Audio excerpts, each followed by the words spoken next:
There is nothing wrong with your television set. Do not attempt to adjust the picture. We are controlling transmission.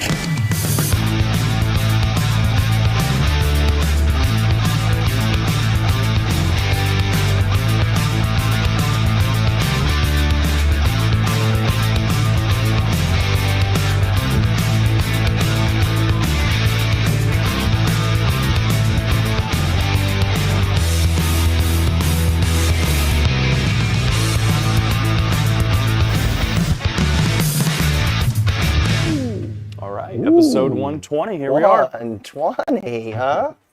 Holy moly. Is it already like, we're already through St. Patrick's Day. Yeah. Which there's a big sale going on. Big St. Patty's Day sale. We still have what? We still got an extra day till tonight? Till midnight tonight, Eastern time. Tonight. Yeah. Eastern time. Okay, cool. Yeah, so happy St. Patrick's Day and Mardi Gras, and March is big party month. Big party month. March is a great month. Just had the time change, last weekend? Was it this past? Or goodness. Yeah, whenever it was. No, it was the 9th. Yes, two weekends ago, I think. Yeah. The Sunday morning night thing. So we got some more daylight in the afternoon to go fishing and play golf and all that fun stuff. Oh, yeah. It is darker later in the morning now. It's kind of a bummer, but it is what it is. Whatever. That's it. All right. Be late. Anyway. Back to the show. Yeah, right? While we're really here. Yeah, we got a cool one tonight. We're going to be talking about the Ultimate Rod Showdown. So for those that are familiar, we had our mud hole rod building challenge is pretty much concluded now, I guess you could say. It was a part of the ICRBE show in North Carolina last month in February. We narrowed it down to the top 10 rods there, and we'll show you guys all 10 here in just a few minutes. And also, we're going to announce not only the top 3, but also the winners. The winner, of course. Yes. Yeah. So, and mixed in, you've got a couple demos that you're going to walk through with us that kind of pair with some of these rods, actually. So some decorative, well, at least one decorative aspect, and then another one that's actually kind of incorporated into the guide wrap. Yes. So. Yeah, we haven't talked about it in a long time. And as we go through these rods, big shout out to everybody that participated, and even more so, we wanted to highlight the top 10 builders. Kevin sent out an email to those top 10 builders. We've got some great responses here. Hunter's got the big sheet. And, we wanted to figure out, why did you do what you did? And I mean that in a good way. Not like, why would you do that? But more like, what was your inspiration?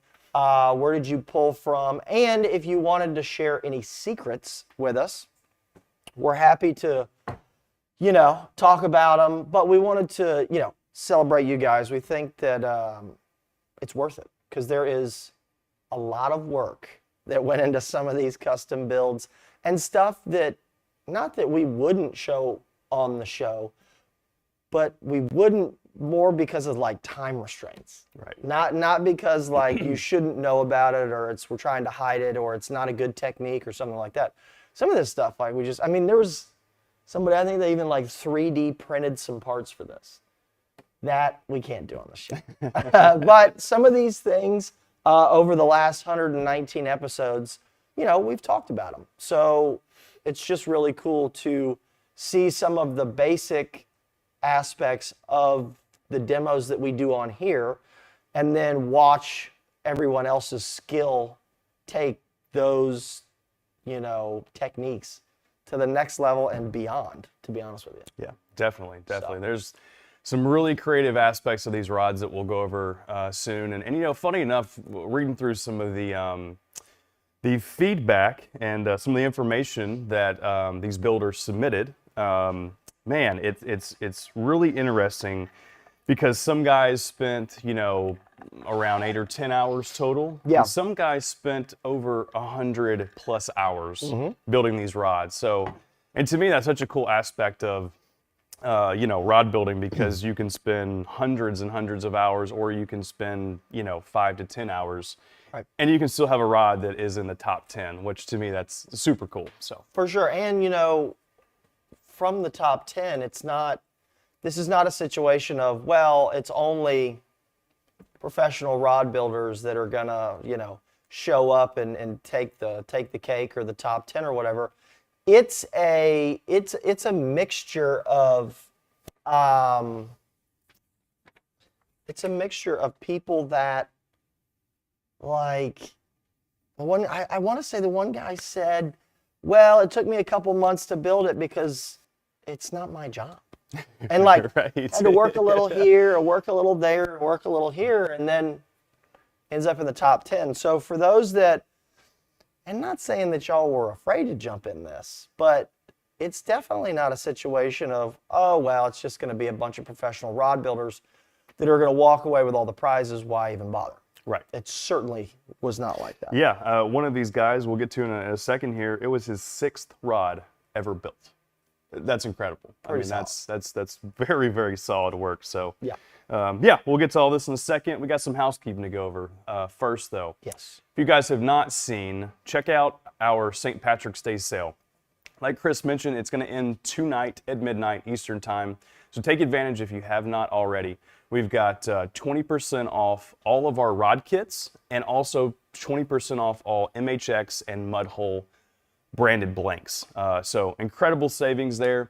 Got a few hours left, about 5 or 6 hours or so left. So if you haven't already, we don't want you to leave the show necessarily, but if you feel compelled, please go take advantage of those savings and make sure you guys cash in on that St. Patrick's Day deal. Not much time remaining for that. Kick it over to you, Chris. You've got a sticker to add to our wall. What you got over there? Yeah, Damien from Lifer Custom Rods, Seal Beach, California. Where did the guys recently go? PCS? PCS, yes. Pacific Sport Fishing. Pacific Coast Sport Fishing? Yeah, something like that. Something like that. Something like that. So, Damien, we know you're out there. We've been watching for quite some time now, and glad to finally get you up on the wall here. If I can figure out how to work this sticker. Here we go. Are we gonna have to jump to the other side at some point? Oh. Where are we at on? We might have to jump to the other side. Why don't we do that? Yeah. And I think Damien will lead us off there. I want to Let say me get out maybe of just the like way. right here. We'll switch real I quick. think we got that, right? That'll be good. All right, there it is. Starting a new spot. Gonna go right here. Cool. Perfect. Perfect. Perfect. Perfect. I like the colors too.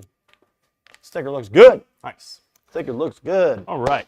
Moving on. Sweet. And also for those that want to send stickers, just mail it to me at Mudhole's address. So Right. you know where to find us, and you can either put Mudhole Live sticker wall, you can put me, Chris Adams, you can put the Thunderdome, and it'll get up here to us. So yeah, just mail them on in. We always like having stickers, and if you want to include more than one, we have another super special secret wall too that we like to put stickers on. So yeah.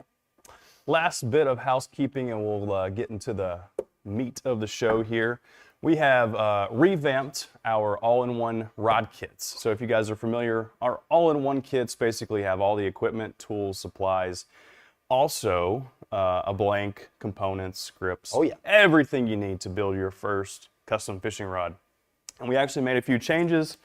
We've got them scaled down to two-piece versions, and they come in this nice, one box now. Yeah. You're not going to get separate packages where your blank comes in one, your components come in the other. It's all going to come in this one box here. Calling that a nice box is an understatement. It actually is. The marketing team, even though I got it upside down there, did an incredible job with the graphics on this box. It's really eye-catching. And again, all and everything that you need to build your first rod comes in one package.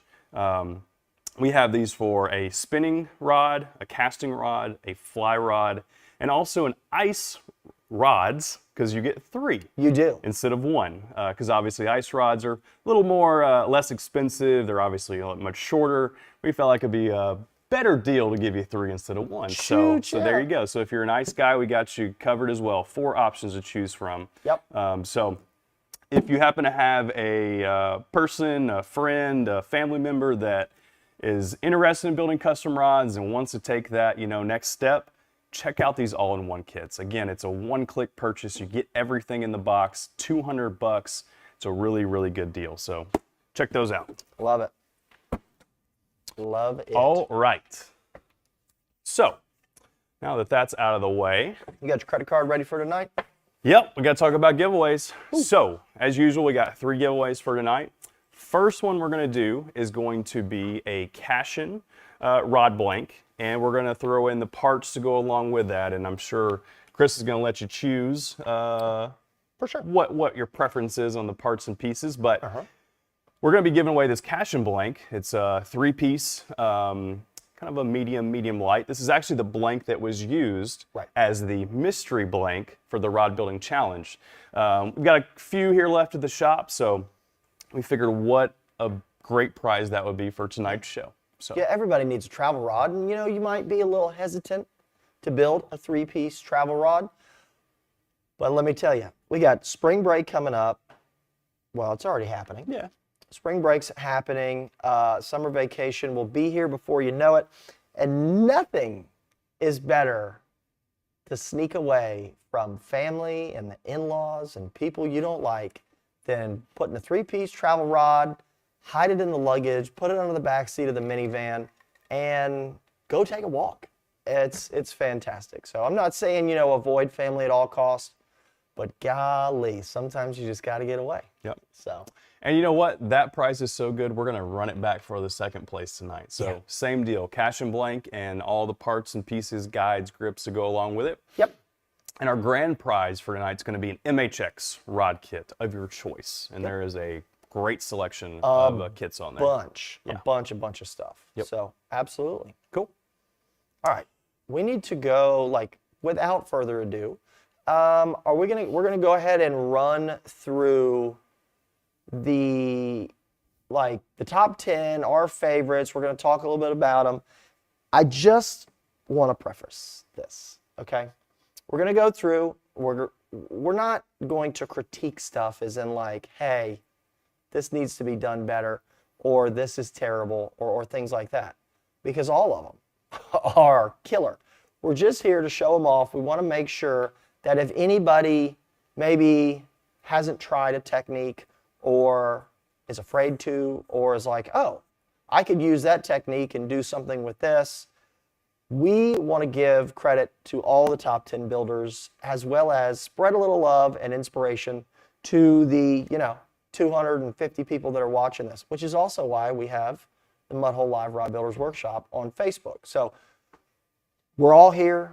We're in it together. Now, as we announce the 3rd place, 2nd place, and 1st place, you might say oh, was it really worth it to build it? Well, 3rd place is going to get $500 in Mudhole store credit.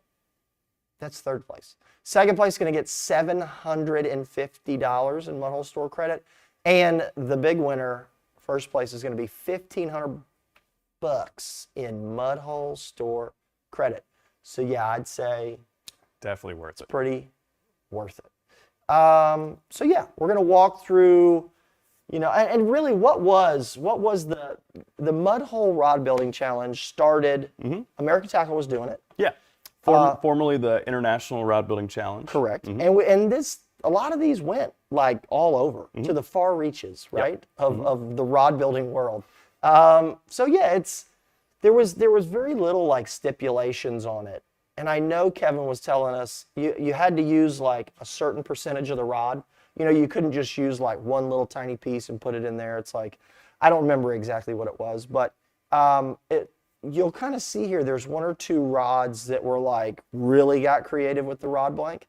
But there weren't a ton of you had to use this and you can't do that and you can't do this. It had to be casting or spinning or whatever, because it didn't. Because we have casting, spinning, and even a fly build over here. So that's kind of the whole process there, and let y'all run wild. Like I said, somebody did 3D printing of materials. All kinds of materials and techniques were used. So You want to go ahead and dive into that? Yeah, definitely. So like Chris said, there were a few rules and regulations, but for the most part, it was you purchased a mystery rod blank, so that kind of use 50% of the rod blank. use 50%. Thank you. Gotcha. The peanut gallery is in there, and we appreciate y'all. Thank you, thank you for that. So you basically buy a mystery rod blank. That way the playing field is level for everyone across the board. And then from there, you have free range to build that to the, however you want to.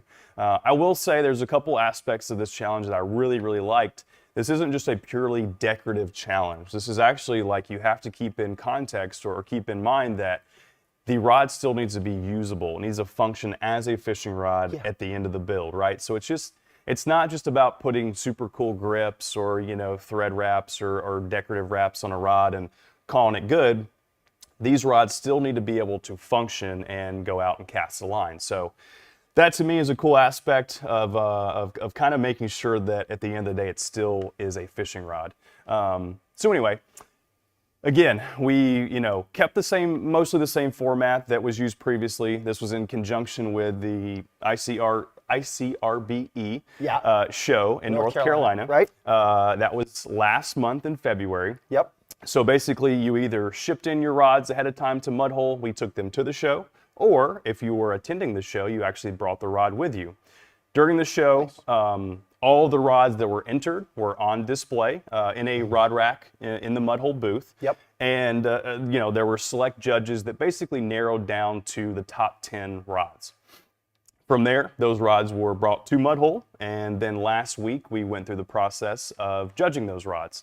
I was actually one of the judges. Whoa, yeah, all right. Yeah. I was not, so y'all leave me out of this. On behalf of Mudhole, I was one of the judges. We had a couple other guys as well.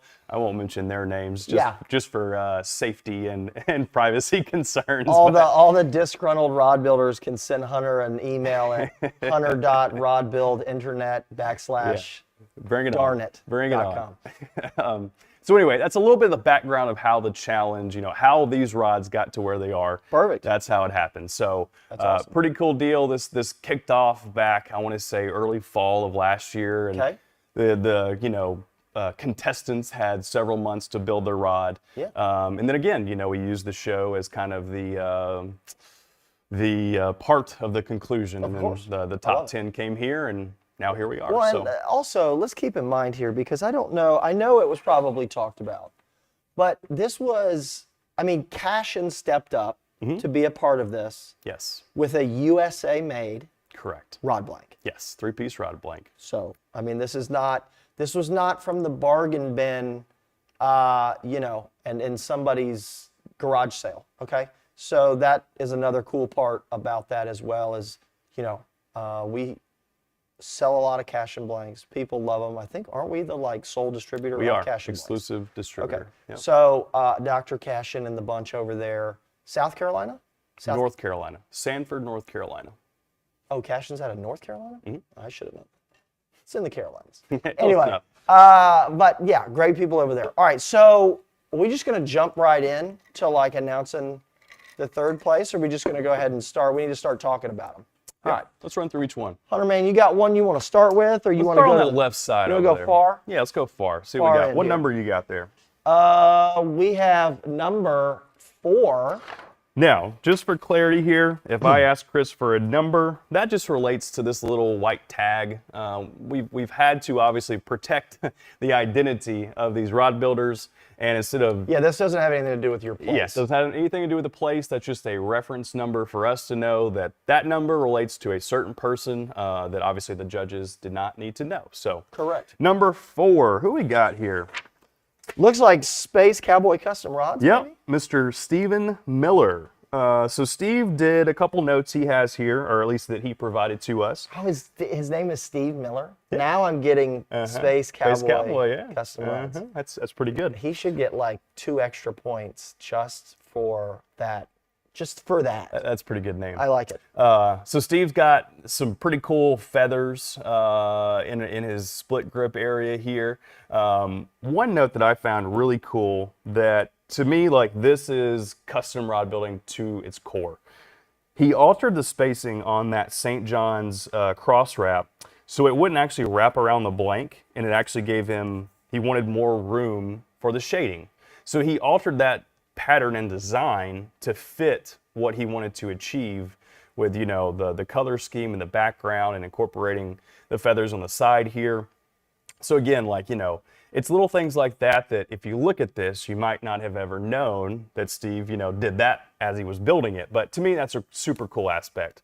Of course, we got these, you know, nice burl. I don't even know what kind of cork that is. I don't think they're burl, actually. It's like, I don't know. It's very, very neat. Yeah. I don't think that came from the old mud hole warehouse there. Yeah, pretty hard material. These look like silicone, Yep. CRB silicone winding checks, or used to be CRB, right? Which I do kind of like.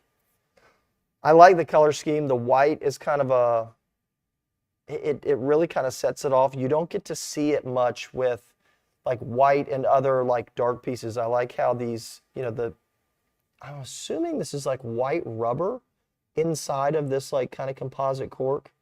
Yeah, and the different like color schemes, obviously working with the thread here and then this feather, and then coming down here at the bottom and working with a different, you know, kind of a fade grays with a different color feather was kind of cool.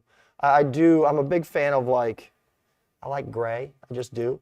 I guess don't they say since like millennials like gray? I don't know what that is. But yeah, just a closed in wrap here. This was really, really neat with some fading and more feathers. And of course the feathers look like they match the kind of inlay cork. And then carries all the way up through the guides. Yep, I like the white also working its way through the you know, the ferrule wraps and the trim bands and all that stuff.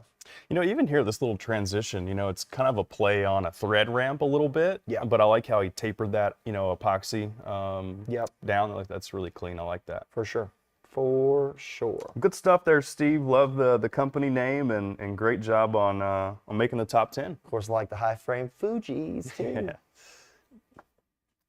All right, what you got next? You tell me. We got there number 5. Next one. Let's just keep going in order there. All right, number 5. We got a painted blank. This one, I really actually, like this. I need to do a bullpen call. Can you guys give me the name for number 5? I do not have that one. Didn't have any notes for number 5. Oh, really? Nope. Number 5 didn't answer us? I don't know for sure. I don't know, yeah. Yeah, I don't really. So let's see here. Gary Allner. Okay, sorry about that, Gary. We got Gary for number 5. So it's Hunter's fault, for sure. it's my fault. I like the painting. I like the matte finish on the blank. That's really, really nice. Something that, you know, you don't get to see a whole heck of a lot of just because we're usually putting gloss finish on things and stuff. But the choice of the thread coloring down in this section with the rod blank color, it almost kind of sort of looks like that the wrap is closed, but it's not. Yeah. It's kind of a cool like chevron thing. I also think he did a really, really excellent job here. Can you see? We need to get quadruple heavy zoom on that one. No white background. Does that help? I don't know, maybe. All right. There we go. And let me work the glare here. Stand by. Ooh. Oh, hang on. Yep, sorry. Okay, so we got the hook keeper in here. Really, really cool use of what I'm assuming is white silk because it's obviously thread wrapped, but it is not wrapped into the decorative wrap. You can just barely tell by like, I mean, I'm talking under bright lights that there's some silk on that, which looks just incredible. People are always, that's a sticking point for a lot of builders where they're like, how do I put a hook keeper, but then have my decorative stuff? You know, because if he'd have turned this around the other way, technically the hook keeper is then backwards, upside down. Still would probably work, but this is a better move and really well done. And of course out here, if you slide out this way, this green here just, it looks like it's painted with the other green and the kind of the camo look there. That's incredible. Yeah, very, very nice. I like it a lot. And then I'm gonna slide, whoop, there you go. Stay in tight because there's the thread work down in here. Let me try to get that glare off. Oop, there we go. Right here on this trim band's really, really cool. Got a little olive branch look in there. Small details. A little hard to see, but as Hunter said, that's a great call. Small details is really doing it for me there. That's awesome. That's some microwave guides and an American Tackle. That's that CCT seat, right? Yep, CCT Arrow. Arrow. Mm-hmm. That's a big, it's a fan favorite. Yeah, it looks like, do you name it Stealth? Stealth. Yeah. Yeah. I think that's a pretty fitting name. It's got the camo, the kind of muted matte look to it, and the colors just are really, really well done. They work. All right, cool. Cool. Yeah. Moving on. What do we have next? Number 8. We're just going in line. Yeah. Old Popper. This is a cool one. Number 8. Wild stuff here. Michael Hall. All right. So Michael, Tell me all about it. got some good notes here. So Fuji skeleton seat? So obviously right away you can see the handle. I mean, great thread work, awesome stuff there. But this handle is just incredible. Right away you can see this foregrip is in the shape of a popper. Couple notes from Michael here. He was actually in a tackle store and saw a Mega Bass Pop Max topwater bait. And that's, nice. So he's got a $40 yeah. And, Mega Bass bait in here too. That bait is what inspired him to create this rod build. The foregrip there is hand carved out of basswood. I had never heard of basswood. Okay. I looked it up and Well, you need to get out more. I guess so. Basswood, cool. The rear handle is made out of CFX foam core with a 3K carbon fiber sleeve over the top of it, and obviously you got some epoxy applied and then sanded after. And he's also got a custom-made acrylic butt cap and the real seat insert to match it. Let me pull this apart here real quick so Yeah. that we don't start snapping pieces off here. Yeah, so that little piece there matches this real seat insert along with, looks like a little piece in front of the seat as well. Yeah. And that has finish over it. That is not stuck on the outside. Like this is seamless. You cannot feel, it's hard to see, but that's in there. That's under finish. So I don't think that there is a bubble in this entire thing. I mean, this whole where the lure is up here in the front, and Really, really well done. there ain't a bubble in the whole thing. Now, this is kind of a unique. He's got the old flip up. I haven't seen, I mean, I know we've got them, but man, I haven't seen the old flip up hook keeper in a really long time. And he took a different route and incorporated this hook keeper under the thread, but maintained the wrap. So that's pretty cool. You can see that there. And a beautiful butt wrap, cross wrap, whatever you want to call it. And it just keeps going. It's a long one. Yeah. Really well done. And then a little bit of fade out here, which matches the fade in the back. So that is pretty darn cool. Very creative. And again, this is obviously a usable fishing rod. Now, I will say Michael did not skimp on the guides. He, I think I counted these the other day. There's And they're Fuji titaniums. 15, Holy I moly. think. 15 guides total. I tell you what, to get 15 And of they those are straight, great. holy Yeah. moly, look at this. Did a great job. Yeah, that right there is just, And that was some of the criteria. Of course, there was multiple bullet points of different aspects of the rod, but straightness of the guides and straightness of the real seat to the guides, that was part of it. So that's nuts right there. What's his name? Michael Hall. Okay. All right. All right. Keep on keeping on? Yep. All right. 10. All right, 10. There we go. Number 10. Tony Gillies. Hopefully I'm pronouncing that right. Tony, Gillies. He's probably not. Gillis? Yeah. Yeah. Sure. So for this one, a couple notes. We've got the fade wrap to the dragon scale. So I'm assuming he's probably talking about, I don't know what part he's talking about. I mean, I Well, see this some is dragon all, this is scale all here. dragon here. Yeah. Well, was it fade wrap or is it kind of like, it looks like he's faded in marbling. See how it looks like it's dragon, like... Yeah, you're right. Fade wrap plus dragon scale covered in marbling. I should have finished my wording there. So, Come on, Hunter. he wanted to use colors that he didn't normally build with, but he wanted to use off-the-shelf products. And I've got a quote here from Tony that to me is really, really cool, because you'll see some of the other rods here in a minute are kind of the opposite side of this scale. But I like Tony's wording here. He said, I think I achieved my goal of building a cool rod without going over the top with special things. Perhaps that is what makes this rod unique, its simplicity. Yeah.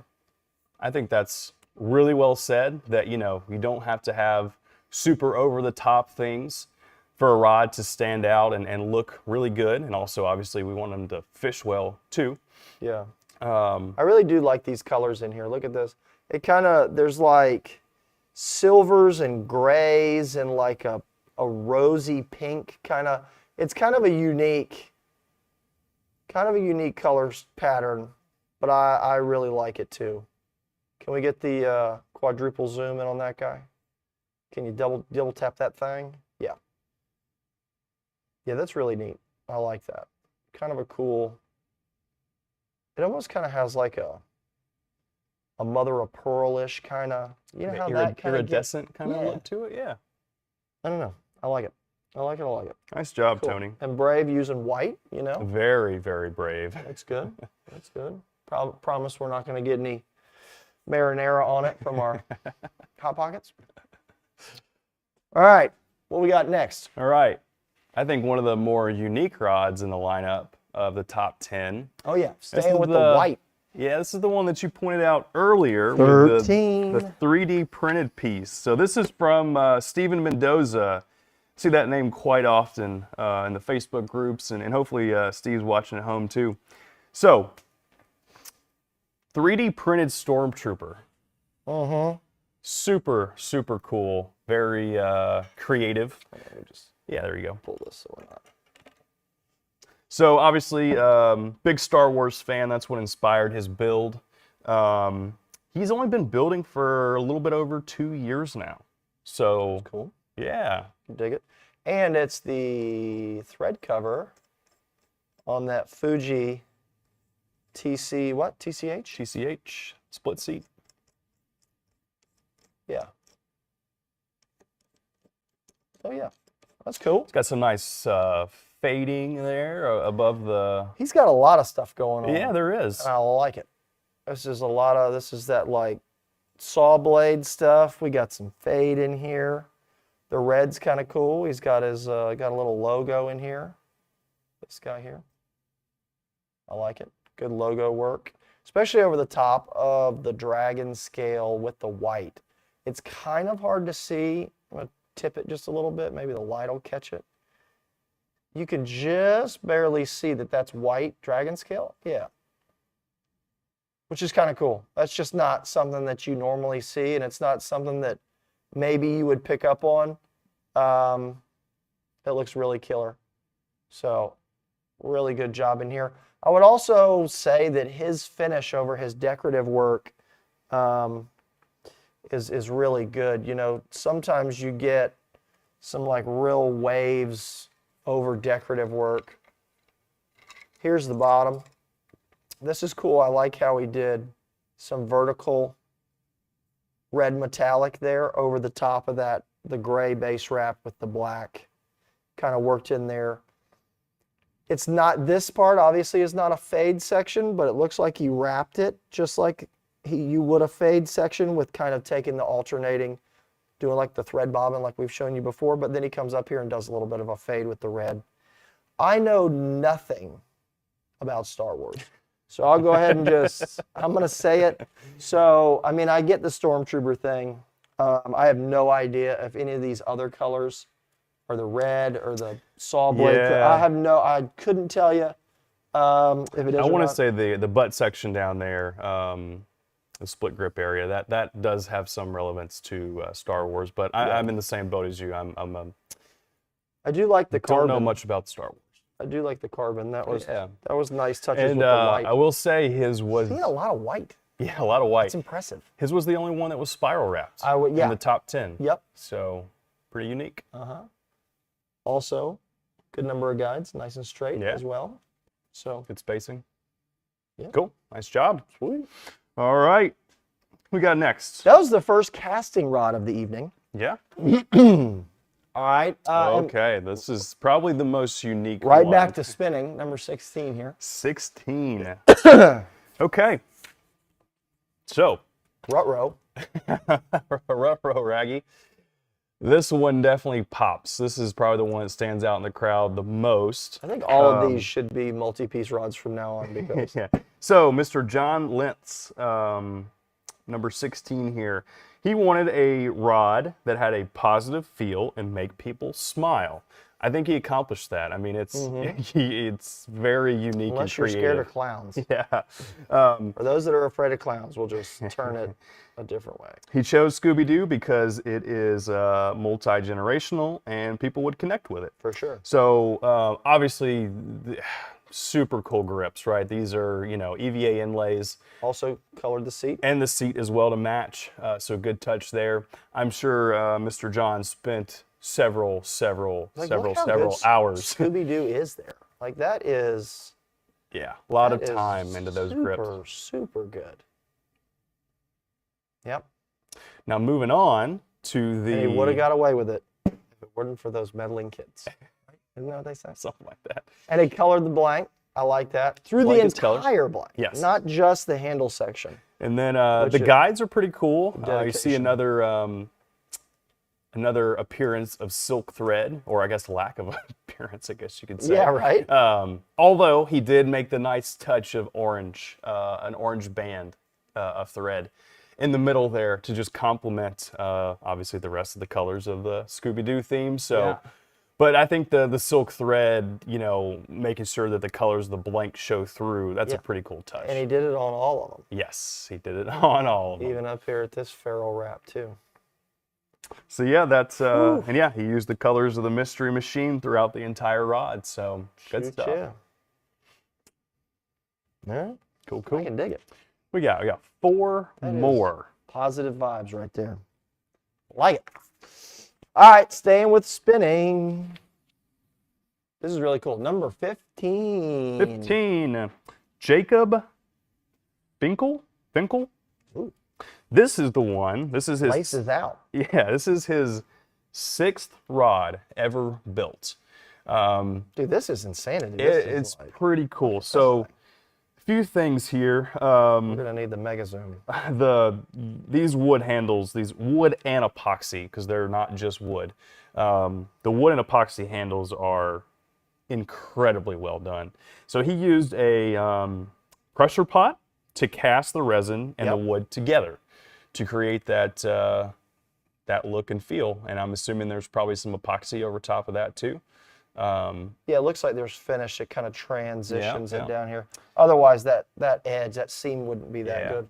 Hang on, let me take this apart. I can move this thing around.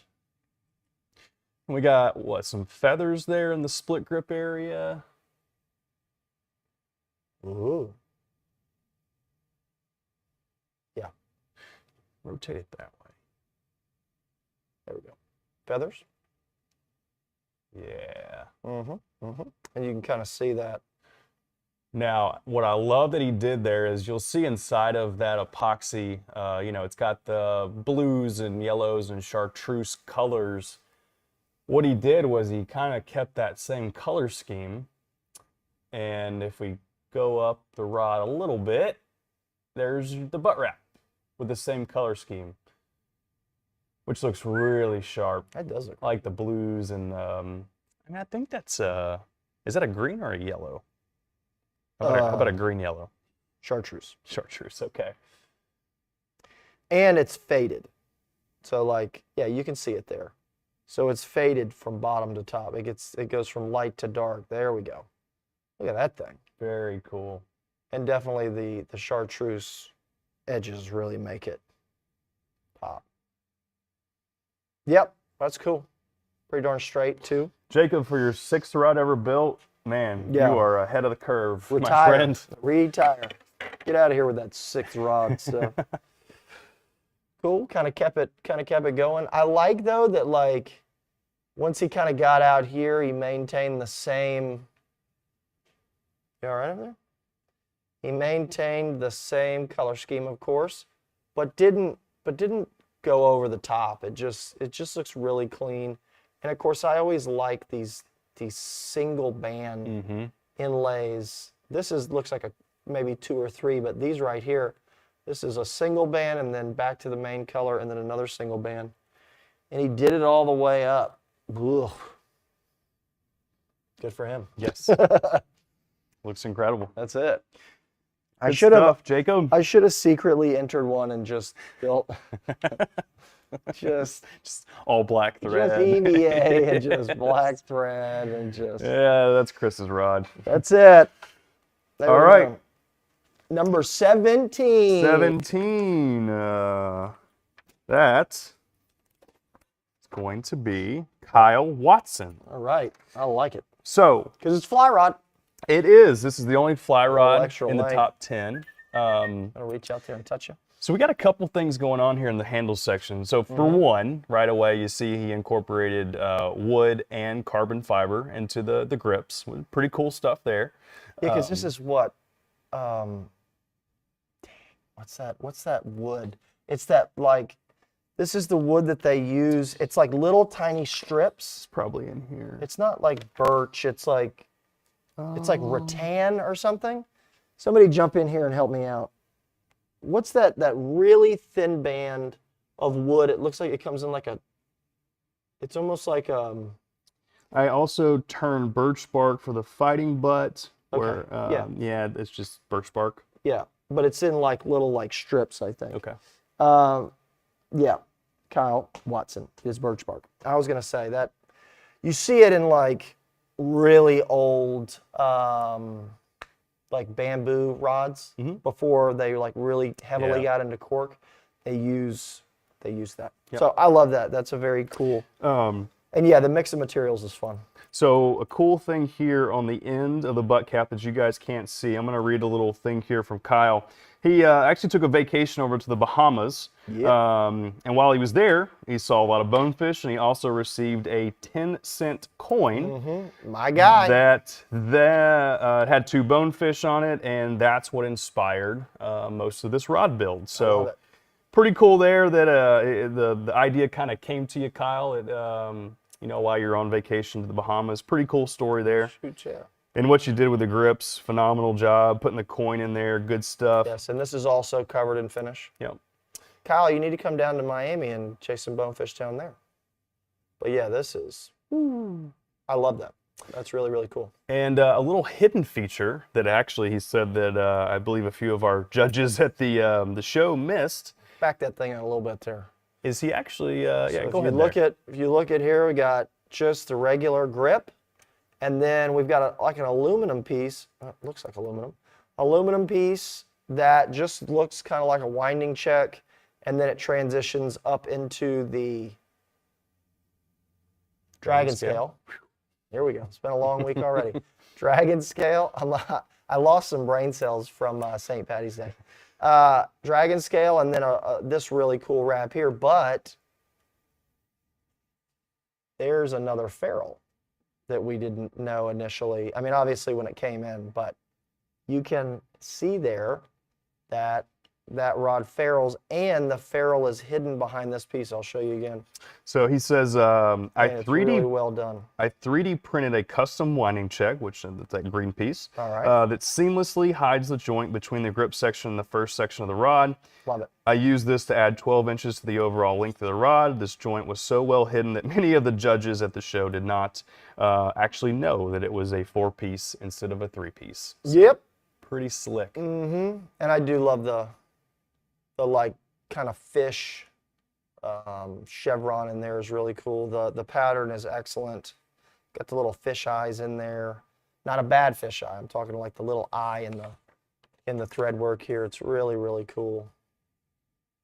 I like it.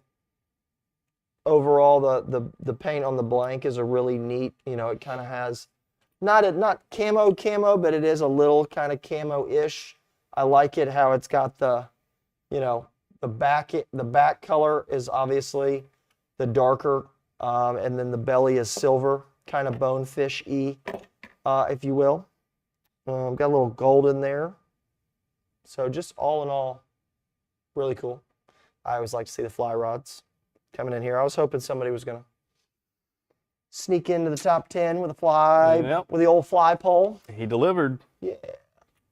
And he did a great job of, you know, painting everything properly, leaving a little gap on the ferrules. So as they break in, they don't, you know, that's excellent. Awesome, awesome. All right. Last two, and then we're going to announce the third place winner. All right, so number 19. 19. This thing is just wild. Don Livingston. I'm sure a lot of you guys are familiar with Mr. Don. This is cool. Very, very cool rod build. So this one, it's got, we'll get a close up. Yeah, you got to come in. Yeah, and see this thing.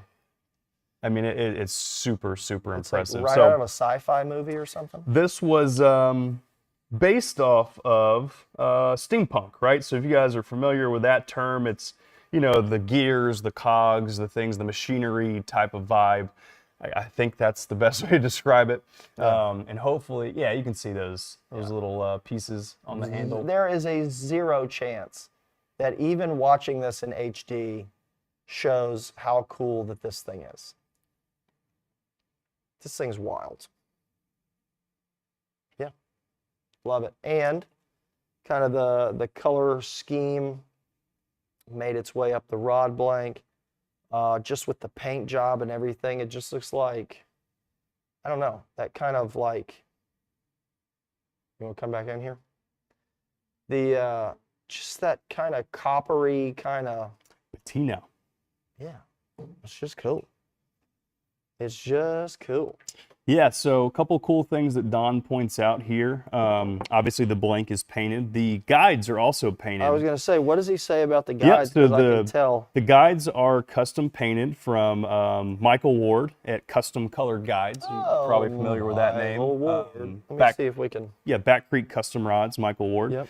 So good stuff there. Obviously, the guides match really well to the rod blank and give that kind of very unique patina, Yeah. almost kind of a rust vibe to it. Yeah, you can see the guides were silver, but they have that, like they've been soaked in coffee for too long. Such a cool, I like it. Yeah, thread wraps match it as well. Just solid. It's almost like the thread wraps just aren't even there. They just kind of blend right in. Something I think worth mentioning here that Don did, obviously you can't really necessarily see what's under that handle section, but it's actually a hand-carved cedar grip. And then obviously he put the decorative aspects over top of it, but he actually... Go back to that thing while you're talking about it. He took some pointers from a YouTube channel that does wood turning. The guy's name is John Johnson from Waxhaw Wood Turners. John Johnson. Hey, I can't make this up. So anyway, Will Williamson from, from Wilmington, North Carolina. Exactly. Like what? Anyway, pretty cool aspect that he, looked in a different industry, a different kind of, deal, came up with some inspiration to put this handle and rod together. So pretty cool. Nice. Yeah, pretty cool. Nice. That's funny. The name, not the build. Yeah, of course. The build's cool. John Johnson. John. That's it. All right, and last but not least, We got one more, huh? one more. All right. Who is Those guys are like 4s on there. Shout out to Mike Ward for painting size 4s or 3.5s or whatever they are. Holy moly. Last but not least, rod number 20, Gary Pugh. I recognize that name. I want to say that Gary won last year, or he definitely placed in the top 3 last year. Did he? Yep, he's disqualified. I'm No. kidding. Gary's a very talented rod builder, as you can see. Yep. And I want to say he actually lives across the pond. I want to say maybe in... Well, it is an international rod building. Yeah, of course. Challenge. So anyway, I hope you're watching it at home, Gary. Hopefully you're hanging with us. It's probably about midnight there. I was going to say 2 a.m. and he's up Yeah. hollering at us. So right away, the grips, I mean, just Wild. immaculate work. Yeah, I don't even know where to start with this. Yeah. See, it looks like there's like metal bands in between the wood. Oh yeah, there we go. So Gary says, my inspiration for this competition was to build the best functional rod to fish with, balanced and built as elegant as possible. I was initially drawn to the unique color of the wood used on the handle, so I blended the rest of the rod colors and designed to complement the original piece of wood I chose. So, pretty awesome. Pretty cool. I like how he's even up here with the thread cover on that American tackle. Yeah, so he goes on to CCCC. say, stabilized woods and aluminum, like you mentioned, were used in the handle. Accurate cutting, gluing, and turning on the lathe were critical to crafting it, especially with the reel seat insert and the foregrip.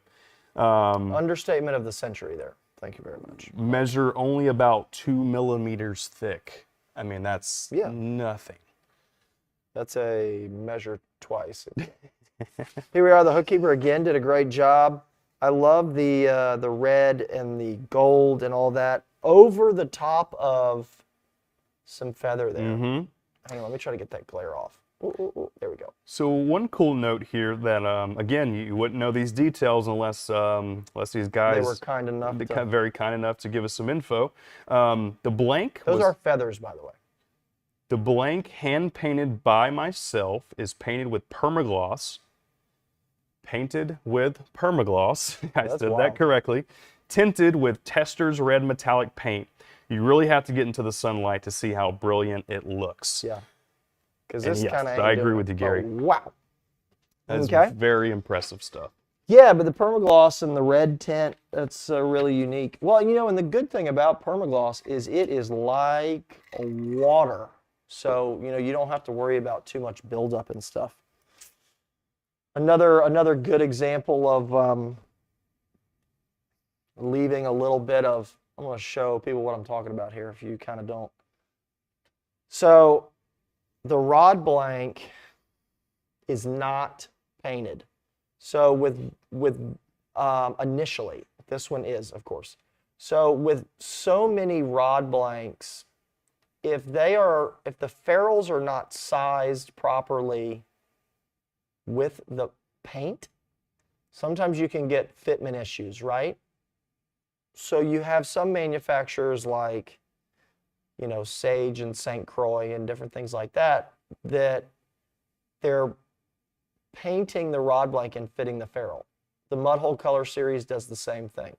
Now, one thing that you have to pay attention to if you're coming in and painting a rod blank that is not painted from the factory and fit, the ferrules are fit, is I would keep that paint off those ferrules, and you can see you're always going to have a little bit of a gap, but you always want to, because if you're going to fish this over a long period of time and those ferrules kind of wear in, if you bring these two pieces together, you can end up getting the ferrules to where you can't have them really, really tight, and then you get a breakage or you get something like that.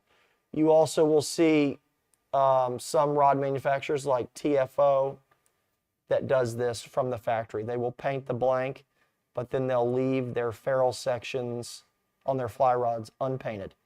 Does a really great job of gripping and not coming apart. So cool. That's big for a lot of those that painted the rod blank that left the ferrules, I don't know, unpainted, natural, whatever you want to call it. Yep. So that's always kind of a thing, especially under high stress situations. All right, that's the top 10 rods from the Mud Hole Rod Building Challenge.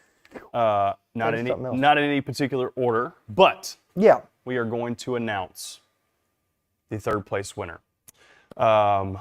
Think we're going to do a little video here. So before we announce it, we good to go on that video? Yeah. I think sure. Uncle Phil. Yeah. I think he's been good to go for the last 59 minutes. And here is the third place winner. Let it roll.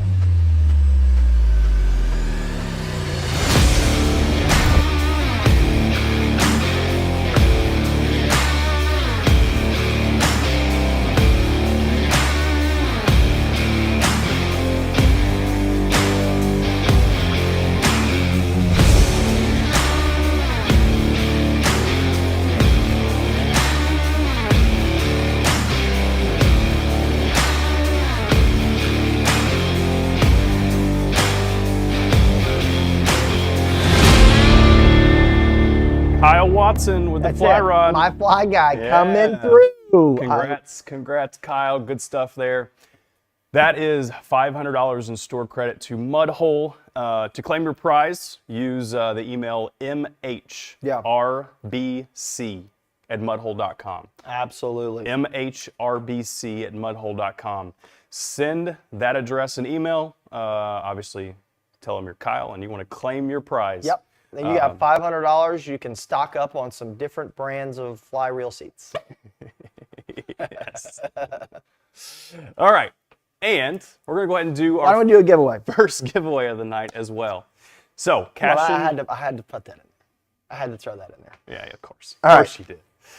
All right, Cashion rod blank, same blank that all these rods were built on. Yes. 3-piece, pretty good rod blank. So let's see who we got for our first winner. We're gonna do the rod blank plus all the parts and pieces you want to build it.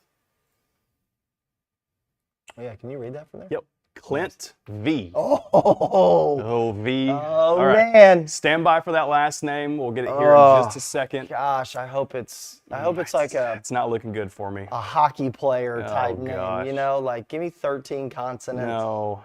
1 vowel. Give me a Y in there. Mm-mm. I want to see van. Stand by. Don't give me van. Stand by. Coming in from. Clint.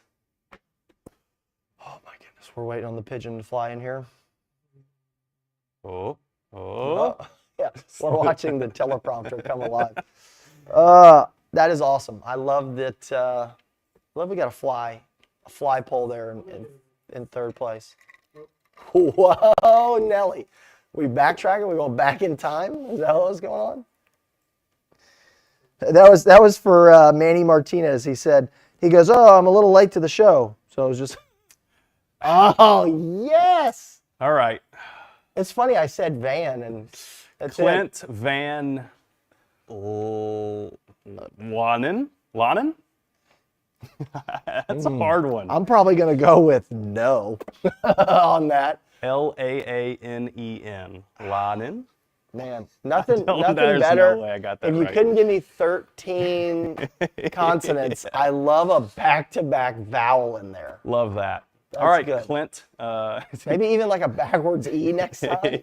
You know, something. All That's right. great. Congrats, Clint. Yeah, you got to send it to live@mudhole.com. Did we put that up in the footer there? Anytime you guys want to get in touch with us, anytime you win something, or you just want to say hi, live@mudhole.com is the email address. So anytime anything like that happens, yeah. What is this? Philip Cawley III says, Hunter is trying hard, LOL. I love it. You know, some of these names are hard to pronounce. I know. I've been lucky lately. How do you think you're doing? Oh, I know. Straight from Tennessee to name pronunciation. Yeah. Oh my goodness, that's funny. All right, we'll do a really, really quick demo here. I want to touch on this because we haven't talked about it in a really long time.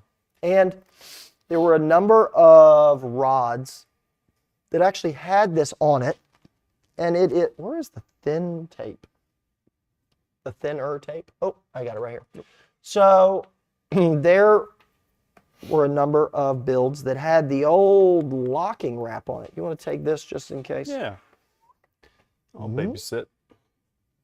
That John there said he needs to build a 4-weight. I will say one of my most favoritist 4-weights. Speaking of pronunciations. Yeah. Well, I'm just doing that to make you feel better. Oh, thanks. So one of my, the best 4-weights probably in the building is the MHX, the 8.6 4-weight. And I think the part number is like 486-4XF for extra fast. Don't let the XF scare you, but man, is that thing good.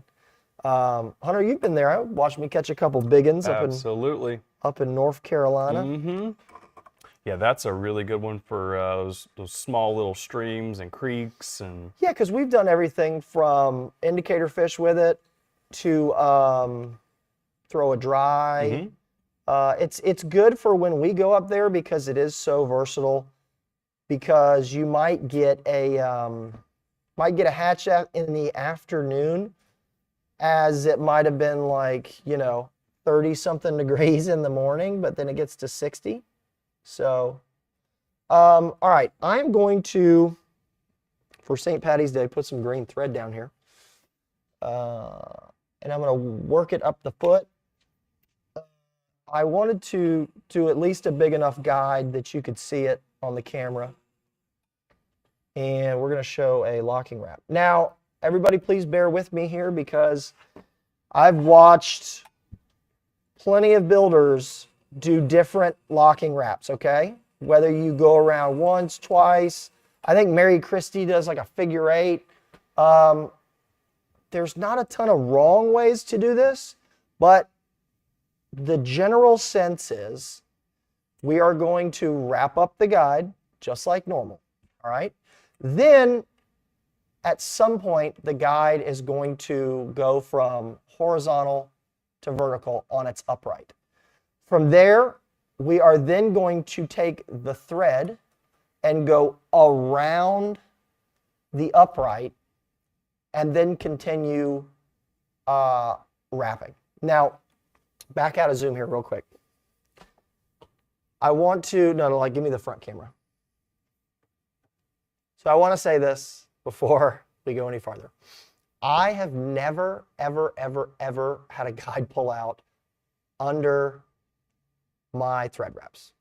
And that is using single foot guides on a sailfish rod when we're fishing offshore, to a bass rod, to a flipping stick, inshore fishing, catching a tarpon, bonefish permit, fat, all of it. Casting single foot, spinning single foot. I've never had a single foot guide pull out unless there was it was then broken because it was severely damaged. Somebody pulling it out of a tube or something and going the guide's laid down and they still didn't pull out, okay? So please take this with a grain of salt, but as a rod builder, you should know how to do this because for some people, they like it, they love it, and it's not that it doesn't work. I'm just giving you my personal, I've never had one happen, but there are a couple things to kind of pay attention to. Do we have the overhead, right? Yep. Is our little man up there? I don't know if that's going to give us what we need. That might be a better angle. We'll do both, okay? So we have the regular guide wrap, and we're going to work our way to almost to the upright, all right? When we get almost to the upright, and almost where I would terminate this guide wrap, because I don't like running my thread way up the upright. I'm going to come in here, and then you'll do your, you'll do your tie-off little loop, right? Now, you do also have to be careful where you put your tie-off loop, depending on how you do your locking wrap, because if you do your locking wrap and you go around it and then you stop up here, the issue is that if you go to pull the loop out And not that you would put your tie-in loop up here, but you never know, right? I've done things I probably shouldn't have done in rod building before. But if you put it up here and then you pull that loop, it'll go under and you'll kind of end up in the cavity and you don't want to be there. So I'm going to put it on the bottom and we're going to work from there. I'm going to put a couple turns over the top of my loop. And as I start to come up the foot here, and again, this is right where it's, I'm going to try to see if we can turn this a little. Bear with us. I don't want to turn the table. I just want to turn this thing. Okay. That's good. Use my arm as a... All right, so we're starting to come off of the rod blank and come up. We're going to pull a little bit out of our the thread carriage we have. As you can see here, we got our little tension rod, right? So we can pull a little of that out without unraveling, okay? So you see the little tension rod right there? Okay, so you'll pull this out and you're actually going to, and I'm going to do this kind of messy, but I don't want to block it when I show you. So you're going to come around, hang on, you're going to come around the foot, okay? And you saw it kind of jump back down, right? So there's one. If you want to do one, do one. If you want to do more than one, let me get, I don't think I have my little poker that I like. I know you guys, thread pick. Yeah, I know you guys hate when I use that thing and you keep hiding it from me. Here's this one. All right, so we've got one wrap, right? And as you do this, please be on your P's and Q's for your burnishing and keeping everything tight, because the kind of boo-boo that happens here is going to show itself if it's not burnished well. So there are some people that then will come underneath and then over the top, right? And do, I want to say, Wes and Mary do this. Thank you, sir. I want to say they go one direction one way and one direction the next way. I can't remember. Don't quote me on that. Sometimes you just have to be careful because this thread wants to kind of hang out. See how it's, we're like got a little gap there? I'm also using size D thread, which I don't always do, but I'm doing it because you guys can see it. I also never use green, which you guys know that too. So if we're going to do another wrap, we can do like that. Now, again, I don't usually do two, but as I told you before, I don't even do one. So we're already in uncharted territory here. So if you just wanted to do one and you didn't want to go around again, this thread now needs to work behind the guide foot. So instead of pulling this thread out and going around the foot like that, we are just going to stay behind it and just wrap like normal, right? And see here, we've pulled the thread away from itself because we were monkeying with showing you about wrapping. But make sure it's just nice and tight as we go around. And make sure you are burnishing up as you got to keep going around, right? Because if you come back over this, it's a no-no. We got, once we're behind it and we're committed behind it, right? So you're going to have to keep on keeping on. Some people go behind it 3 times, 4 times, 5 times, whatever. I don't do it a ton, but you do want to, if you only go behind it once, you won't get it real nice and tightly burnished because it just won't hold itself. But if you go behind it 3, 4 times, you can really get this thread packed in behind it. And also, you don't have to start your loop out as far. See, I got the loop probably in maybe 2 or 3 turns before I normally do on a normal wrap. It's not the end of the world. It's something that you can kind of play with if you end up being a, 4-turn person behind the thread wrap, a 5-turn person behind a thread wrap, whatever. There's no right or wrong answer here. Then we're going to back it off. We're going to cut it. And of course, we're going to drop it in our loop, and go through. The only thing you have to be careful of is when you're pulling this loop through, if you wrap really, really tightly, and it's not doing it right now because I'm using size D, and size D is kind of hard to break. If this is too long here, there's one of two things. Leave it long and don't pull the thread all the way through it. Only pull the thread underneath it and cut it. Don't pull it to where these two pieces come out. And then you can tuck it under there and you don't have to worry about like a hairy tag end, right? But if you don't sometimes leave it long enough here, you don't have enough room to hold it under there. Or you can just pull it like that and then come in and cut it off, right? Burnish a little bit and you're good. People are yay, nay. What are they at, Hunter? Yeah, they're good. Most people are saying three locking wraps works pretty well. Yeah.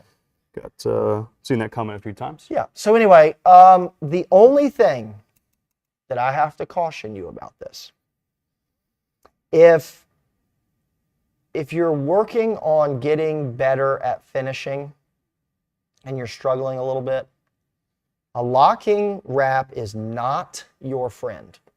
The reason it is not your friend is because you got to put finish on this thread, right? As the thread works its way up the guide foot, you got to put finish on it. So you're encouraging the finish to come up the guide foot. And then if you're working on a rod blank that maybe is a little softer in the tip and it maybe sags down a little bit and you don't have enough rod stands and things like that, and it's not really, really level, it's not perfect, gravity and just the tension of the finish can work its way up the neck of this, because you obviously have to put finish back here. And then this obviously is a bigger guide, but the smaller guides, the distance between this thread and the underside of this ring here, see that little gap right there? If this is like a size, these are 8s, okay, just to give you an idea. There's a pretty good amount of gap here, right? But all it takes is to put a little bit of finish on the underside right here, and this finish here will reach up sometimes and touch that finish. And the next thing you know, you look like Terry Bradshaw from the 1990s sportscaster with a big giant turtleneck on and a sport coat, and like in the wintertime. There's a giant turtleneck of finish around the neck of this guide. And then you got to try to worry about cleaning it off and doing it and whatever. If you're gonna do that and maybe put a little permagloss on it, or a really ultra thin sealing coat, do 2-3 coats if you just have to use this forehand locking wrap. Or you can not and just wrap the guide and tie it off. Yeah, I mean, either one. I'm not saying it's wrong. I just don't do it. Yeah, I mean, just be careful. Brendan's got a good point. I don't do that at all because I mostly do micro guides and the finish gets too close to the guide inlet ring. Super, super great point there. And that's exactly what Chris is explaining. The risk you run is, especially on your size, 5 guides and down, which I use a lot of. Yeah, you start getting epoxy even near that ring.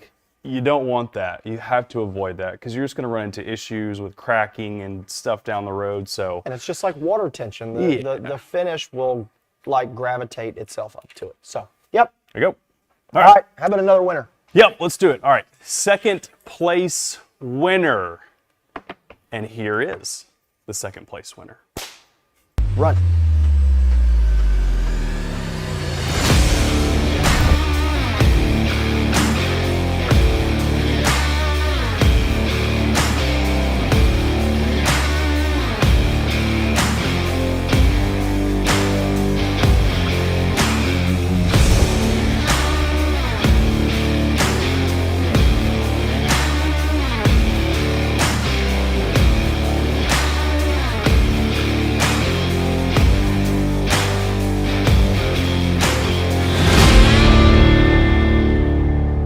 Mr. Don Livingston, second place with the steampunk rod. Great showing there. Yeah. Love it. Great rod, great name, great everything. Absolutely. Awesome guides by Mr. Ward too. Yeah, very creative. Just awesome. Killer. Congrats, I Don. don't know, Don. You're gonna have to split the winnings with Mike or Ward. I don't know. Don, make sure you send an email to mhrbc@mudhole.com. Oh yeah. Did we say that before? I did. Yes. Okay. MHRBC. Yep. Mudhole Rod Building Challenge. MHRBC at mudhole.com. All right. Yeah, sorry, I left you hanging there. No, you're good. That is monitored by Mr. Kevin, and he's the one that's been kind of the point guy for this challenge. So he'll get you taken care of. And we're going to go into our second giveaway of the night. Same giveaway as the first time around. Yes. Cashion rod blank and all the parts, components. Give us another good one. Give us another good one. I don't need a three-word name. We don't need those anymore. So it would be great. All right, here we go. Kevin W. Ooh, I don't know about W. That could go a lot of different ways. Is it? Yeah. That's good. All right, stand by for that last name. There we go. Kevin Welsh. Welch. It's an SH. Usually CH, so Welsh. Maybe. Yeah, all right, Kevin. Who knows? Yeah, better than the last one for sure. Congrats, Kevin. Good stuff there. For you, you're going to email live@mudhole.com. Yes. We'll get a lot of different email addresses going on, but for our winners of the giveaways, make sure you email live, L-I-V-E, @mudhole.com. Chris will get you taken care of by way of my credit card. Yes. But if you are a winner of the Rod Building Challenge, mhrbc@mudhole.com is going to be your email address. So, last but not least, we'll get to the first place winner and our grand prize for tonight. But Chris has got one last demo. You want to try to fit it in? What do you think? Am I doing this one too? I'm kidding. Yeah, you definitely are. So, I've seen feathers on a number of these builds, and I love it. I'm a fly angler. I'm a fly tire. I don't put flies on my rod builds, but I love them when everybody else does. I just don't do it because I just don't have time for it, right? But I love it, love it, love it. I love it when they do the snake skin. I love it, all of it. Anyway, so I don't have the ideal feather really to do this. You can technically do it with anything. These are mallard flank feathers. This was just for the sheer fact of the only feathers I could find in the entire building. But anything really works. You know, a lot of the ones that we see are really, really nice hackle feathers. They're long and skinny. Some of them have really nice, you know, they're barred, even though obviously the mallard, this is just the natural mallard flank, is barred as well. You, of course, I think one of them had it in it. One of the more famous feathers in the, oh yes, one of the rods over there had it in it. The jungle cock is one of the more famous feather that you see. So with this one, you have to be careful because these really, really like super fine webbed, these can give you a little bit of a headache. This is kind of like the marabou type of a feel for those like fly tires out there. Most of the time, like I said, people are using hackle feathers and things that are stiff, and they're very like, you know, the barbs out here are very stiff. So I'm actually, just to show you, I'm actually just going to peel some of this feather away and get more of a stiff section. Now, a fun fact, I don't know, the only reason I know this is because I'm a fly tire, but it translates. If I was going to use this feather, if you notice, you see how it's curved, right? We've all seen a mallard, right? With this being on their flank, it's not a straight feather. Get your iron out, or if you have a hair straightener at the house, you can iron feathers flat. So we do this all the time in the fly tying world when we're tying streamers, we're tying like tarpon flies, things like that. You will get a hackle feather out of the package, and it looks like this. It's got a weird See how it wants to curve over like that? There we go. See how it wants to curve over like this? You can actually straighten this feather with an iron. Just be really careful. Don't put a lot of heat on it. I want to say that I used my wife's hair straightener on like 300 or 310 degrees. She has a little digital setting on it. So I set it to like 300, and then I actually just take the feather and I'll pinch it in the hair straightener and slide it out like that. And I do it a couple times, and that feather will be perfect and straight, and it won't have that curve to it, because it's going to be a little difficult putting it on a rod blank when it's curved like that. But we're still going to do it anyway. So take the feather. I pulled out some of the really, really soft stuff. I'm going to pull away some of these barbs to try to get it a little even, a little more even. But do the ironing trick if you're tying a fly or you're putting it on a rod blank. It's really worth it. Let you see that. All right, so one of the other rare times you will ever see me use color preserver. Here we are. So I'm going to try to get this down, stuck to this rod blank, even though it's curved. I should have tried to. I know you've got a hair straightener in your office, right? Of course. Yeah. I use it all the time. I use it right before the show, actually. I thought so. Yeah. Fantastic. Looks good, right? Never been better. Mm-hmm. All right, so let's try to get this straight. Now, the one thing that is good about feathers is you can manipulate them on the rod blank. We're just going to put it right here, or right here. We'll put it right here. All right, so we're going to use color preserver, and we're going to use a brush. Now, we do this with snake skin as well, but with snake skin, you really, really got to soak the snake skin. You don't have to go crazy soaking with the feather. And remember, if you want to go like real heavy with the color preserver is just going to dry. So it's really not a huge issue. And I'm going a little quicker than I probably would if I was doing this on mine. But I already said I don't, so it doesn't matter. All right.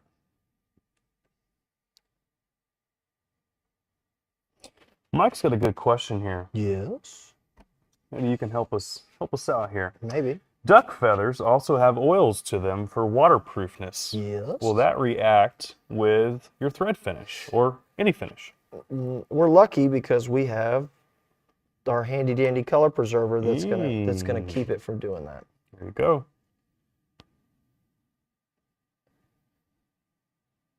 Got Mr. Cade Lynch in here. He says, great feather, by the way. Cade Lynch. Big rod builder guy. Yeah, huge. Huge rod builder guy. Appreciate you watching, Cade. Hopefully you're still with us. Yeah. I'm sure he's just got nothing going on tonight. John said he tried to search for that fly rod. Didn't have much luck. John, send an email to live, L-I-V-E, at mudhole.com, and Chris can help you out with getting you pointed in the right direction for that fly rod. Now, if you notice, I can manipulate these ends with this brush, okay? I can make them come over here a little, see, like that. I can make them come back over here a little. I can straighten them out. I like them to be as straight as possible. But the cool thing is that it's a natural material and it's a natural feather. So having it flow a little bit is kind of cool. And the color preserver is going to help, this feather stick down. Because this feather had a lot of curvature to it, I'm still, as I'm manipulating the feather, I've got my thumb on the quill because I don't want to keep your head back just a little bit. I'm telling you, I can't. I do that every time. Yeah, that's perfect right there.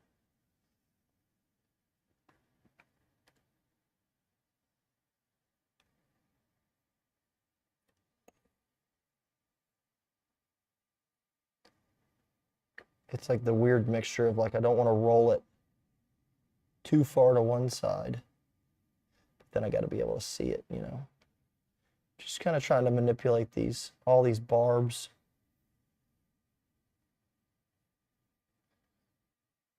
That one needs to, there we go.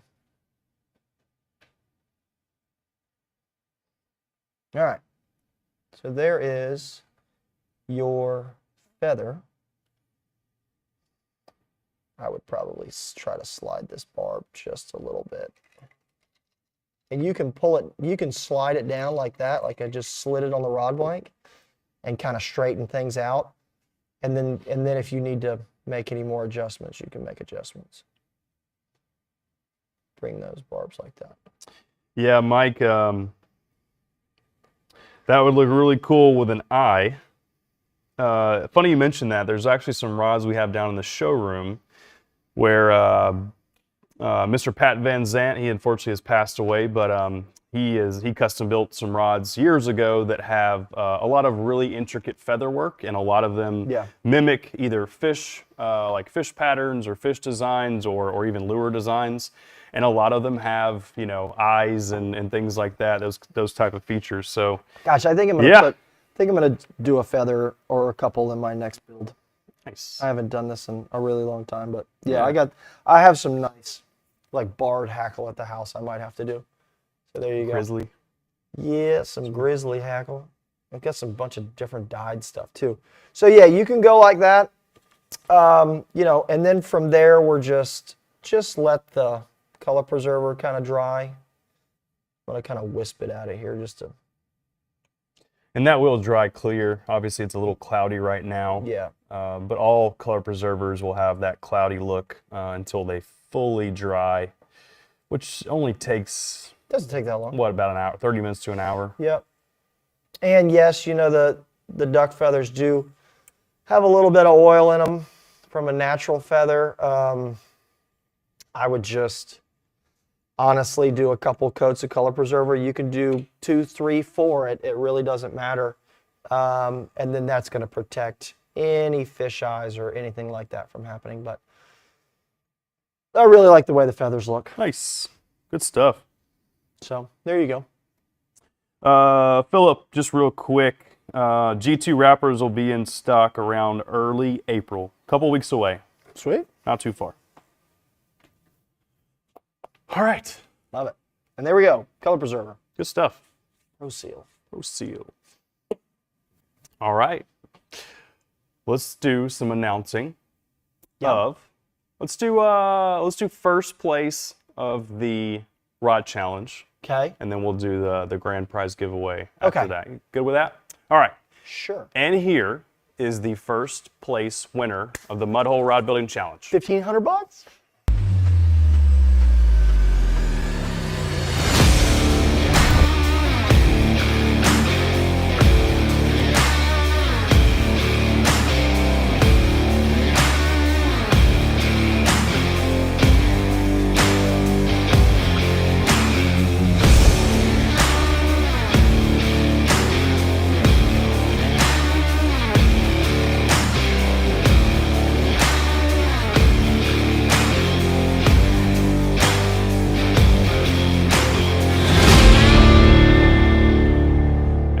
Mr. Gary Pugh, first place winner of the Mudhole Rod Building Challenge. Congrats, Gary. Phenomenal rod build. I mean, this one, all the rods were great, but this one really stood out for so many reasons. Yeah, that was next level. The intricate handle, the awesome feather work, your epoxy, every little detail and aspect spot on. So well done, and congrats to the other winners, Don Livingston and Kyle Watson for second and third place, and the rest of the top 10 across the board. Amazing work. Really, really nice rods. Sure. Yep, so good stuff there. And hopefully, y'all watching at home were able to grab maybe some inspiration from some of these rods, or even, you know, some of the demos that Chris did up here. Yeah. But how many, Shannon asked how many were entered? Don't remember offhand. Okay. Not sure. Yeah.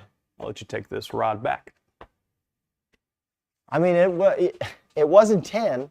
I can promise you it wasn't that. 10. Quite a few, actually. Not sure of the final number, but I mean, I saw the picture of all of them. It was Yeah, it I would was say quite there a was few. probably at least 20 to 30 or so. Yeah. Yeah, I think it was definitely closer to 30, right? Yeah. I don't know. Cool. Okay. Awesome. Let's. Are we gonna do? You want to do rapid fire Q&A? Let's run rapid fire Q&A. We hadn't kind of done that in a while, so we'll do a little rapid fire Q&A. Probably won't be 7 minutes, but I've been known to be long-winded. So let's go ahead and put 7 minutes on that clock. I'm gonna come over here to the pin. Bob Demi says watching from Patrick Air Force Base. Let's see. Daryl, been building for 5 years now. You guys are awesome. Started a business from building for friends. Thanks for showing me how. Nice. See, that's one of the good ones because, I mean, how many people, I mean, I have been here, 11 years now? And I have seen people that have literally come in and bought a hand wrapper and a dryer and a rod kit. And now they're building hundreds and hundreds of rods a year, and it's like their full-time job. It is. So pretty crazy. Yeah, you can kind of do, you can go mild to wild. Jeremy said, although I disliked the 17-hour drive, I love the mud hole shop. Even if the power was out, $1,400 purchase and 92 rolls of thread later, this is the best addition to the garage. Jeremy, you're the reason I couldn't find the colors I needed tonight. 92. That's a lot of thread. Yeah. Kyle's exactly right. Make sure these boys have some hot pockets tonight. This is a cool. Hunter, you had mentioned the basswood thing. John came in here and said basswood's great for wood carvers. It's soft wood to work with. I had no idea either. I mean, I knew that there was a basswood, but I didn't know. Let's see. Let's see. Yeah, Mike, this was a great tip. I know it's not a question, but he was saying several thin coats of finish helps keep the sag away. Obviously when we were talking about the locking wrap, that is just, I think even if you're not doing a locking wrap, multiple thin coats of finish will solve so many problems. Finish problems. You can just, now granted, it's just one of those things that you're just like, I got to put another coat and wait and, but do like I do, put the coat of finish on, watch it for 30 minutes or an hour right before you go to bed and then go to bed. That's the way to do it for sure. Yes. Savannah says, Savannah Outdoors, put the color preserver directly on the feathers helps as well. I agree. The only thing I don't like about, especially this mallard flank, it's the stiffness is just not there. The hackle feather is really, really nice in terms of it's not as wide and it being a thinner feather and the barbs are stiffer, I can get away with putting it right on the feather. And sometimes, as I showed with the mallard, I will take it and actually like put it between my fingers and pull the feather through it, and then slide the feather into place, and it'll help kind of pull it. Sometimes you can overwork it with the brush, and then you can make it go all haywire. But I noticed that the barbs and stuff are so long on the mallard feather. I feel like if you pull it too much, it compresses it, and then when you start getting those barbs overlapping, that's the only thing I don't love about the mallard, but yes. Let's see, real quick. Let's, salty baits fishing. I always have problems picking the right guides. Give us, because you and I don't use a whole heck of a lot of different guides. No. Give us like, what would you go with your all around, granted, you're not going to put roller guides on everything. Sure. But I mean, if you're going to go with a general inshore setup versus, a a spinning inshore setup that can also be used bass fishing and the same casting rod. Where are you going? So you talking about like brand, ring, or sizes? Yeah, just give us a general one. I mean, I would go like, American Tackle Tie Forge guides. You can go ceramic rings and like a Duralite or Nanolite, or you can even go with like, Tie Forged Air and, in the casting guides. And they even have a titanium frame if you want to. Yeah. So, the Tie Forge series, whether it's spinning, casting, whether you want a economical ring or even, a titanium option, like that series of guides across the board can fit almost anything you want to Right, do. you can kind of do a one-stop shop. Just go right to the Tie Forge and then pick them out as you see. We just came out with guide kits for those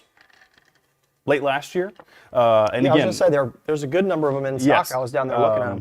Spinning, high frame spinning, double foot casting. We've got some really good options in there. So and that's where a lot, trips people up is picking sizes and trying to mimic this and that. Just go with a guide kit. Pick a brand or start with some brand that you like or have used before and try one of the guide kits, right? And that's just takes the guesswork out of the sizing. We even give you the spacing depending on what length rod you have. Right. Just simplify things, right? And honestly, so many of the guides now, they're going to be stainless, the frames. And then from there, you just have to go like, oh, do I want something that's really, really lightweight that doesn't have a ceramic ring in it? Because that's where we know that's where most of the weight in a guide comes from. You pull that ceramic ring out and wow, it doesn't matter if it's stainless or titanium, boy, it gets light quick. Yeah. And then from there, work with your size. But for all of our new rod builders, so many, if not every single one of them, are already anglers. So we always tell people, whether you are trying to pick a handle length or if you're trying to pick what components you want to build, go to whatever rod you're fishing now. There's something that you love about it and there's something that you hate about it. I'm sure otherwise you wouldn't be here. That's how I got here, because I had some things I really liked and I had some things I really hated. So then just pick the opposite. If you think that, oh, I'm getting tangled up a lot, these guides are too big, drop down, go to a little bit smaller guides, or my handle's too long, or it's too short, or whatever. So you know more than you think, I promise. I know I say that a lot, and of course we have a library of info. But trust me, you know more than you think. Use the resources that you've got. Go to your favorite fishing rod, pick it apart, and then come to mudhole.com, get a kit, get a blank, get whatever you need. And of course, we've got a dozen of the best customer service agents downstairs working tirelessly to get y'all to spend money. So they want to give you the right information, I promise. And they're not just going to say, buy the most expensive every time, because we all know we don't need it every time. Nope, don't. But they'll point you in the right direction. So for sure. absolutely. So that's a great question. I know we probably went long there on that one, but yeah. Let's see. Got one more for us? Do we? Yeah, how about this one? Would CP work on ashes as well? It absolutely. CP, as much as I give it crap, it works for literally almost everything. Any kind of decorative work, if you're like on the fence, whether like, oh, does this thread need it or not, use it, because it's not really going to hurt it. It's just, if you think it needs to be protected, or you think, you want to change the color, or if you need to stick something to the rod blank, whether it's you need to put some color preserver on the blank and then sprinkle some ashes on there, or you want to put whatever, any kind of thing that you want to stick to that rod blank and then put finish over it, I would put color preserver on. I mean, people are putting color preserver over decals that already have adhesive on them. So don't be afraid to use color preserver. I just don't use it on guide wraps. Yeah. But so many more things, I'm using it. Think of CP like glue, right? It's kind of like an all-purpose glue. Yeah. So feather, right? Yep. Stuck it to the rod blank. It cross wraps. A lot of people use color preserver in most cases to obviously preserve the color of the thread, but also it works really well to just kind of tack down your end points or your starting point, whatever it might be, just so you don't have, it's kind of like a little security blanket, right? Yeah, for so you don't sure. have anything come unraveled. So yeah, just think of it as a glue. Awesome. Cool. All right. It has been an hour and 40 minutes. I think our Hot Pockets are getting cold. Excuse me. Let's do this final giveaway, and then we'll get out of here. Yeah. How about that? All right. So last giveaway of the night is going to be an MHX rod kit of choice. You can cruise the website, check out all of our MHX rod kits. And then send me an email at live@mudhole.com. Yep. Steve S. Huh. Oh, please. All right. This would be great. See who that is. Steve S. Stand by for that last name.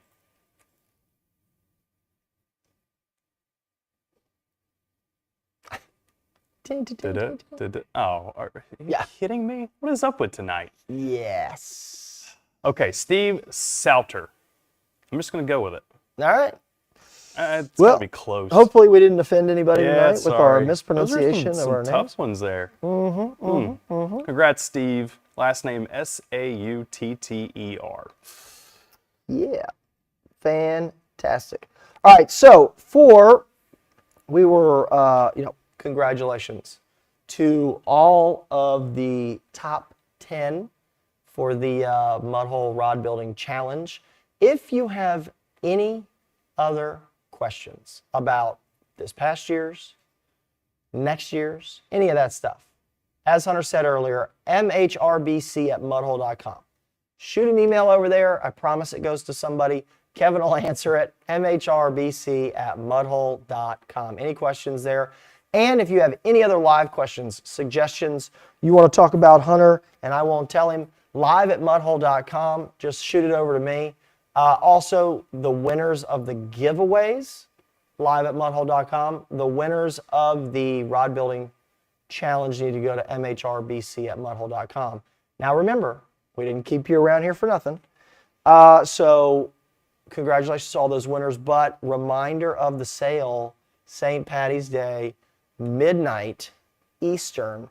There is 20% off blanks, 20% off rod kits. It's a lot of stuff. Yeah, just go to the homepage and what the guys have done. It looks incredible. Go to the homepage, mudhole.com. Just scroll down. You'll immediately start seeing all the details of the sale, all the categories that include that 20% off. So it's awesome. It's easy. So y'all run over there. Now that you're done, go pour you a cold drink and eat your Hot Pockets and go shopping. And we will see y'all in April for Rod Blank Q&A. Is that what we're doing in April? I think so. And that's what? What's the date on that show there? You got an overlay, don't you? 22nd. Yeah, April 22nd. So we're going to talk about color series. We're going to talk about MHX. We're going to literally, if you want to ask what's the best head boat rod for California, if you want to talk about slow pitch jigging, if you want to talk about fly blanks, if you want to talk about whatever, bring all the questions you got, and we're also going to walk through why would you choose a mag taper? Why would you choose a spin jig? What is the technology that goes into this blank as opposed to that blank? Why is this one metallic? Why is this one colored? We're going to do it all. So bring the questions for episode 121 on Tuesday, April 22nd at 6:30 Eastern. We, of course, will have the whole team there. We'll probably have the war room packed that night. I know that we gave them a little bit of a break tonight. We had the usual team, of course, but we might have to fill the war room tomorrow night. So, or for the next show, not tomorrow night. Nobody's going to be here. So we don't have that many Hot Pockets. But appreciate everybody that helped in the war room. Thank you guys for joining us tonight for episode 120? 120. Congratulations to the top 10s, to the winners, the whole thing. Justin did an incredible job on the Zoom tonight. He was chasing us all over the set, but he was key because we had to show these off. So good job on that, and the quadruple X Zoom. Uncle Phil on the ones and twos, as always. Hunter McCamey, my left-hand man. I'm Chris Adams, and we will see you in April. Have a good night. Thanks for watching.